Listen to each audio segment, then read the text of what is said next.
hoje, no Periscope de hoje, eu vou falar sobre como você pode acabar com a corrupção. E eu acho que esse é um tema muito importante para todo mundo no nosso país. Eu não vejo televisão, não tenho televisão, não vejo jornal, mas eu estou sabendo aí que está acontecendo coisas com relação à corrupção, né? Que existe um movimento aí no país todo. Então, para você aí que gostaria de acabar com a corrupção no Brasil, eu quero contar uma história. Ó, Beta, bom dia, Beta.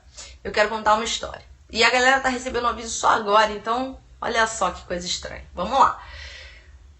Quando eu tinha lá para uns 15, 16 anos, eu tive um professor de geografia muito, muito bom, que ensinava o seguinte: ele era bastante politizado, né, como vários professores de história e geografia, e ele falava que a escada se varre de cima para baixo, né, que então, quando tem um país muito corrupto como é o nosso, você tem que varrer a escada de cima para baixo, fazer impeachment do presidente e pegar os políticos mais top, porque não adianta ficar pegando o ladrão de galinha, que tem que varrer a escada de cima para baixo. Quem aí concorda que a escada se varre de cima para baixo? Coloca eu aí no chat para eu saber o que vocês pensam. Então essa era a lição que o Paulo Vicente, meu professor de geografia, falava. Ele falava que a escada se varre de cima para baixo. E alguém aí falou assim: não, a escada se varre de baixo para cima. Poxa, de baixo para cima não, né? De baixo para cima não. Mas na época eu achava que isso fazia todo sentido. E hoje, olhando, ainda faz. Claro que você não consegue, né, erradicar a corrupção num lugar só prendendo ladrão de galinha, né? Se você não pega os grandões, você não dá exemplo, né? E você continua... se você não pega os chefes da corrupção, os pequenininhos vão sendo só substituídos. Mas o que eu aprendi, na verdade, depois de uma jornada grande aí espiritual, e que tá pra mim, claro, tá só começando, mas na minha jornada espiritual até aqui, o que eu aprendi foi uma coisa diferente. A escada se varre de dentro pra fora. Na yoga, a gente tem um princípio chamado Asteya, que é o princípio de não roubar, né? Porque muita gente acha que yoga é só fazer postura, né? E posturas, que é o que normalmente a gente encontra nas escolas, né, nos estudos de yoga, são só uma parte, né, do yoga, uma parte de 8 partes, né? E dentre essas 8 partes a gente tem também os princípios éticos, né? Os yamas e os niyamas. E dentro dos princípios éticos do que pode fazer e do que não deve fazer, né, do que deve e não deve fazer, a gente tem o Asteya, que é não roubar. E o Asteya, o não roubar no yoga, ele serve para quê? Para você acordar para todas as formas grandes ou pequenas que você usa para roubar no seu dia a dia. E hoje, então, portanto, a gente vai ter uma conversa difícil, eu e você. Então, vamos lá para o nosso papo reto e difícil. Hoje a gente vai falar de como que você acaba com a corrupção, começando por você, né? Então, a Asteya abre os nossos olhos e acorda a gente para as formas grandes e pequenas que a gente está roubando no nosso dia a dia. Quais são formas grandes e pequenas que a gente rouba no nosso dia a dia e a gente nem se dá conta? Por exemplo, livros que você pede emprestado e não devolve. Por exemplo, aqueles jeitinhos que você dá no seu imposto de renda para pagar menos impostos. Por exemplo, aquele tempo que você passa no Facebook no seu trabalho enquanto seu chefe está te pagando para trabalhar. Ou mesmo você não estar sendo produtivo no seu trabalho, quando existe uma pessoa pagando você para ser produtivo e produzir. Isso tudo são formas diferentes de roubar, por incrível que pareça, né? Parece que não, mas Olha, o pessoal tá falando vários outros exemplos aí, o troquinho a mais que você não devolve, né? Atestado falso, carteirinha para pagar meia, sendo que você tem 40 anos e não é estudante de nada mais há muito tempo, baixar músicas e filmes, a Raquel tá falando. Então, RG falso, tem muitos jeitos que a gente também tá não sendo honesto no nosso dia a dia, né? E aí a gente fica se incomodando com a desonestidade de político. Eu não vou citar o nome de ninguém aqui não, porque não importa, né? Mas quando a gente se incomoda com uma coisa que tá acontecendo lá fora, é porque essa coisa, a gente tá projetando alguma coisa interna nossa. Essa coisa tá mostrando pra gente uma coisa que existe dentro da gente, mas que a gente não tá querendo enxergar, né? E é muito engraçado porque eu tô fazendo uma formação em yoga e aí na primeira aula eu já recebi, o professor falou assim, e vamos economizar papel e vamos ser sustentáveis, então eu vou mandar para vocês uma lista com vários dos livros da formação em PDF. E aí eu pensei, bonito, né? Porque pessoas escreveram esses livros, isso foi o trabalho delas, e eu como escritora, eu entendo, né, que esse trabalho deve ser remunerado. Eu gostaria de comprar esses livros, independente do papel que eu vou gastar. Se eu não quiser gastar o papel, eu posso comprar no Kindle, né? Porque eu tô ganhando PDF desses livros. Esses escritores não estão recebendo um centavo pelo PDF que eu tô recebendo do meu amigo professor, né? Então, mesmo quando a gente tá muito ligado, a gente deixa pensar algumas coisinhas, né? Então a gente tem que ficar ligado. E aí alguém perguntou aqui, você acredita que pagar 85% de imposto para um governo que faz essas coisas é honesto? Sim, eu acredito que se você quer que um país seja honesto, você tem que ser honesto. Se você não é honesto e não paga os 85% de imposto, eu não sei se é 85%, né? Porque até onde eu sei não é. Mas se você não paga os impostos que o país onde você elegeu os políticos, que escolheram quanto é que você tem que pagar de imposto, definiram que você tem que pagar, você não está sendo honesto e aí você tá se juntando ao lado negro da força. Sinto muito te dizer. Eu não acho que é certo eu pagar um montão de imposto e o meu filho não poder ir para o hospital público e eu não ter um monte de benefícios que tem em vários outros países. Acontece que em vários países de primeiro mundo, para onde você provavelmente paga muito pau, o imposto é mais caro ainda do que aqui e as pessoas pagam felizes da vida. E aí elas fiscalizam, porque aqui a classe média paga os impostos, mas não tá nem aí se o ônibus é uma porcaria, porque eles compram um carro e andam de carro. Eu não tô nem aí se o hospital é uma porcaria, porque eles vão e pagam um plano de saúde e levam seus filhinhos pro hospital particular. E eu sei disso porque quando eu larguei o meu emprego em 2012, eu parei de ter carro, eu parei de ter plano de saúde, eu fiquei quase um ano sem ter plano de saúde, eu fui com meu filho várias vezes pra UPA, pro SUS.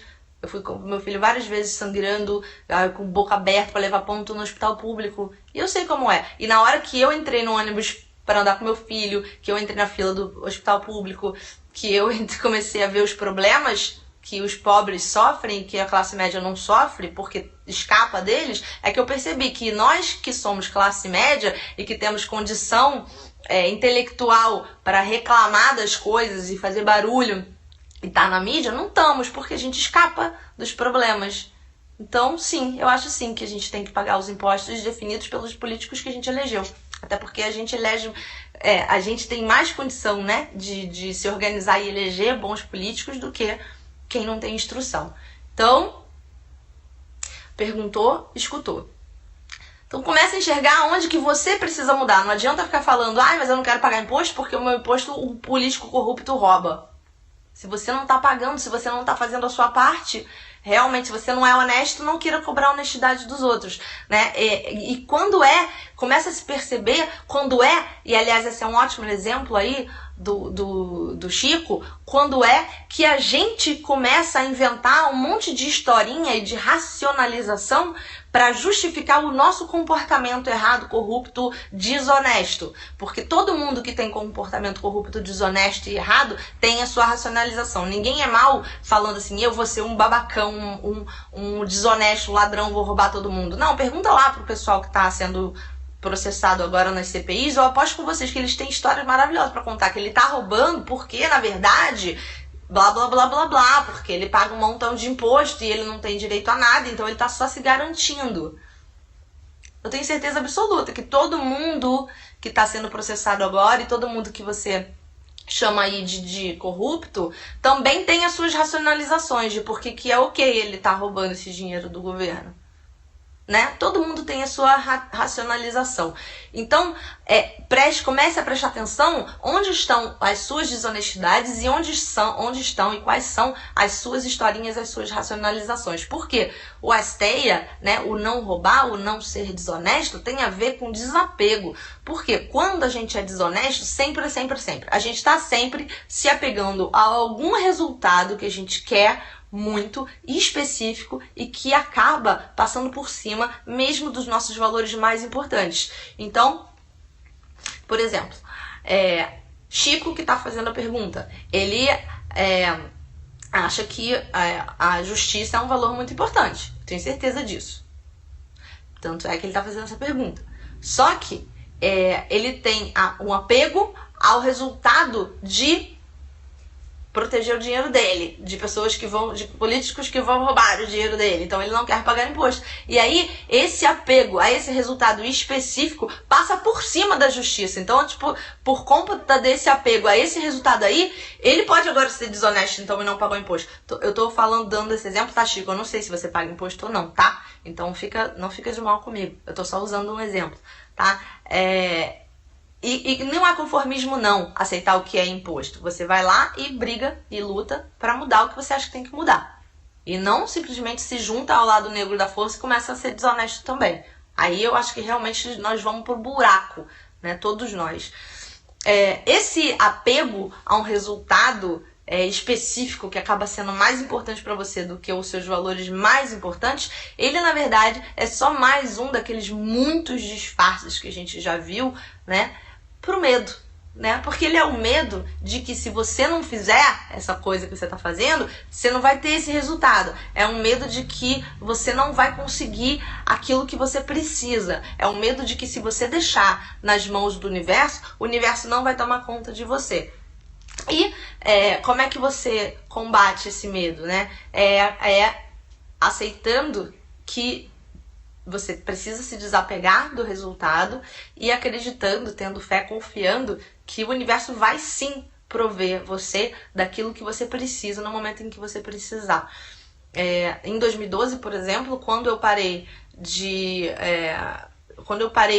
pagar, né, plano de saúde, quando eu não parei de ter carro, eu não tinha dinheiro, gente, para pagar plano de saúde em 2012. Eu confiei que o universo ia me ajudar, que o universo ia prover, que as coisas iam funcionar e que eu ia conseguir cuidar do meu filho, mesmo sem ter todos aqueles confortos que eu estava muito acostumada a vida toda.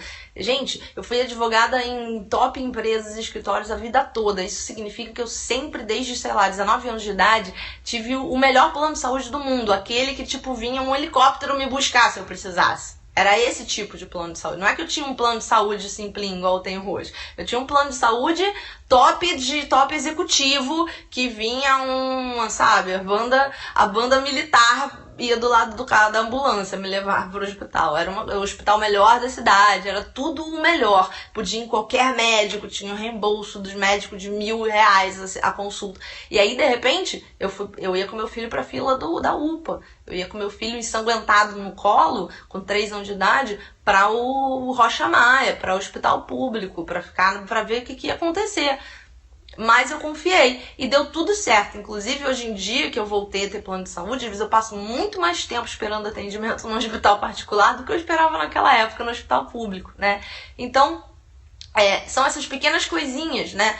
Que a Ana até falou aí. Olha lá, tem gente que ainda joga lixo pela janela do carro. Exatamente, a gente tem que começar a olhar para os nossos comportamentos. E aí a Su perguntou em que eu me apeguei nesse momento. Me apeguei na confiança de que o universo ia cuidar de mim, ia cuidar do meu filho, porque eu estava a serviço dele. Eu estava ali abrindo mão de ter confortos que eu tive a vida toda para me colocar a serviço de quem estava precisando, mesmo não recebendo nada, porque em 2012 eu não recebia nada para fazer o que eu fazia, né? Isso que eu faço hoje eu posso fazer um Periscope todo dia de graça por meia hora para vocês, porque de outras formas eu sou remunerada, e aí eu posso ficar aqui, se a gente quiser ficar o dia inteiro, a gente pode.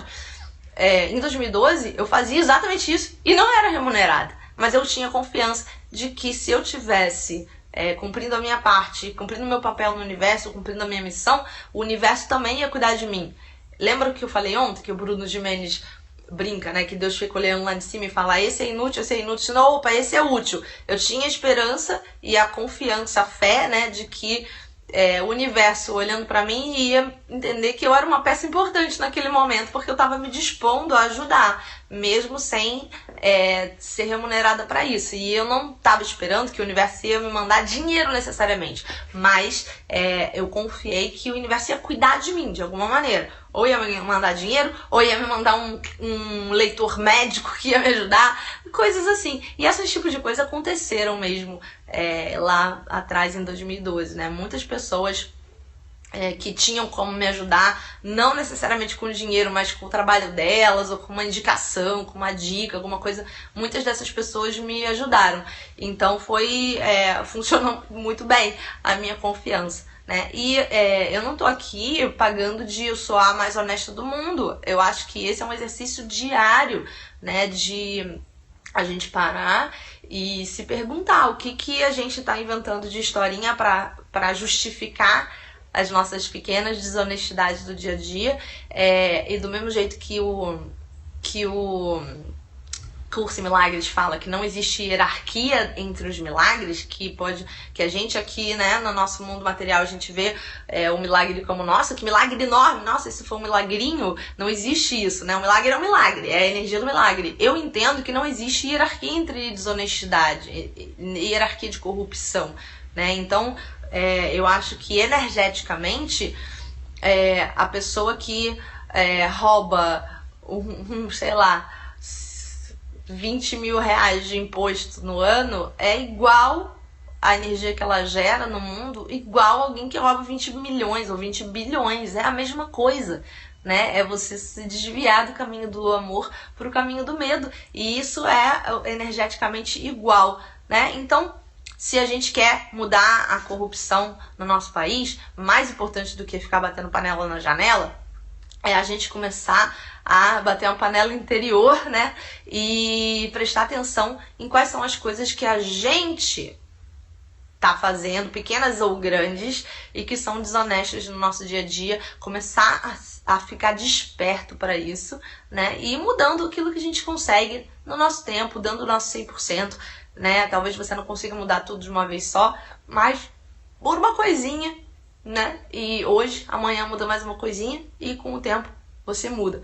Porque a gente hoje tá num momento em que a gente perde até a esperança. Porque a gente fala assim, vai tirar esses e vai botar outros e que vão ser corruptos também. Por quê? Porque tá todo mundo corrupto, né? Tá todo mundo corrompido. Mas à medida que as pessoas forem se cuidando de si mesmo, né? E varrendo a escada de dentro pra fora em vez de cima pra baixo, a gente sim vai ter pessoas para substituir as pessoas que não conseguirem sair da corrupção. E aí a gente sim consegue mudar, né, a cidade, o estado, o país, o planeta, né? E aí a gente consegue fazer as coisas de dentro para fora. Então, hoje a gente, eu começo a acreditar, né, que a escada se varre de dentro para fora, e conto com vocês pra gente começar a ficar esperto para essas pequenas coisinhas do nosso dia a dia, né, que a gente faz e que são tão bobinhas e que na maioria das vezes a gente nem precisa desses resultados, né, e desapegar desses resultados e se reapegar aos nossos verdadeiros valores, que são mesmo importantes pra gente. Beleza? Vamos meditar?